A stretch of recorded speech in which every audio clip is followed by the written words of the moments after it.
তো শিকারী ভাইরা আপনারা সবাই কেমন আছেন? তো আজকের আরো একটি মাছের ভিডিও আপনাদের দেখাবো যে কিভাবে টানে টানে কই মাছ অথবা জিওল মাছ যে কোনো মাছ টানে টানে উঠাবেন এই টোপগুনা দিয়ে। তো এইগুলো কিন্তু বিশেষ উপায়ে বানানো হচ্ছে। টোপগুলা দেখতে পাচ্ছেন, এটা হলো পিঁপড়ার ডিম, আর এটা হলো একটা শুটকি মাছের, আর এটা হলো ইচা। তো এগুলো দিয়ে বিশেষ উপায়ে টোপ বানানো হবে। আপনাদের পরে দেখাবো যে কিভাবে মাছ ধরবেন টানে টানে। আর এগুলো কিন্তু খুবই অসাধারণ, কারণ এগুলো দিয়া যদি মিক্সিং করে বাটা দেন আর সুন্দর একটা টোপ হবে। আর এই টোপ দিয়ে কিন্তু টানে টানে মাছ ধরতে পারবেন, জিওল মাছ, কই মাছ, ট্যাংরা মাছ, যে কোনো মাছ। আপনারা যদি মাছ ধরেন তাহলে এই টোপটি ইউজ করতে পারবেন, ইউজ করে দেখতে পারবেন কিরকম হয়ে গিয়েছে। আমার টোপটি এই যে হয়ে গিয়েছে। তো আপনারা দেখতে পাচ্ছেন, এভাবে সব কিছু মিক্সিং করে টোপ বানাবেন, তারপর দেখবেন যে কতটা কার্যকরী হয় মাছের জন্য। কিভাবে মাছ ধরবেন এই টোপ দিয়ে। বেরিয়ে পড়ছি মাছ ধরার জন্য। আমার হাতে বড়শিটা দেখতে পাচ্ছেন, এটা বড়শি। তো আমার সামনে কিন্তু একটা পুষ্পিনী আছে, এই যে দেখতে পাচ্ছেন। তো আমি চাইতেছি দেখি আজ মাছ পাই কিনা। বন্ধুরা, আমার সামনেই বট গাছ দেখতেছেন, এই যে যেহেতু এই বট গাছটা আসলে ততটা ভালো না দেখতেছেন। আর এই যে পাশে কিন্তু পুষ্পিনী। প্রিয় দর্শক, দেখতে পাচ্ছেন বসে হালাইছি। তো ঠোকরে কোনো নামগন্ধ নাই, যেহেতু এখানে কখনো বসি পাতা হয় না, কেউ পাতে না, একজন নির্জন জায়গা। তো সেই জায়গায় আমি বসে হালাইছি, দেখি কোনো মাছ ওঠে কিনা।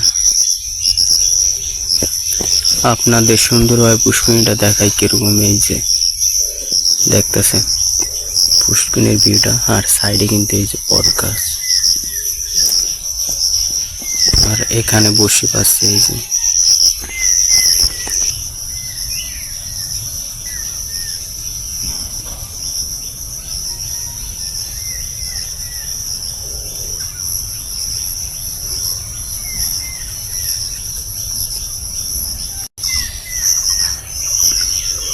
দর্শক, এই জায়গা অনেকক্ষণ যাবৎ বসে রয়েছে, কোনো ঠোকরের নাম গন্ধ নাই।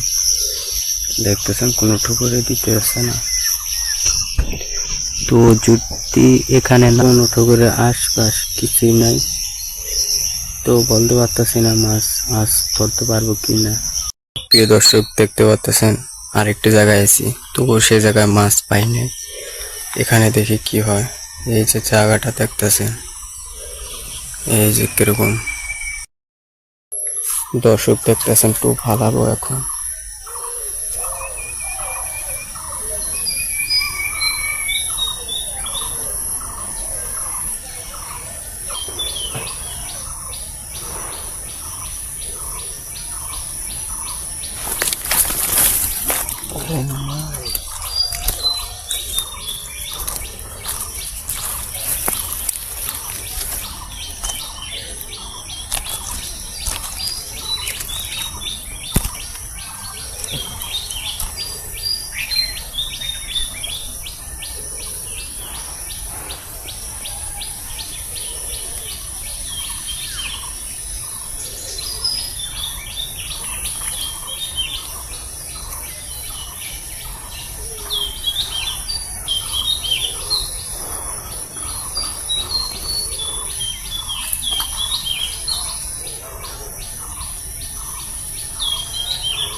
তো দর্শক দেখতেছেন, এই যে আদার বড়শিতে আদার কিভাবে দিবেন আপনারা।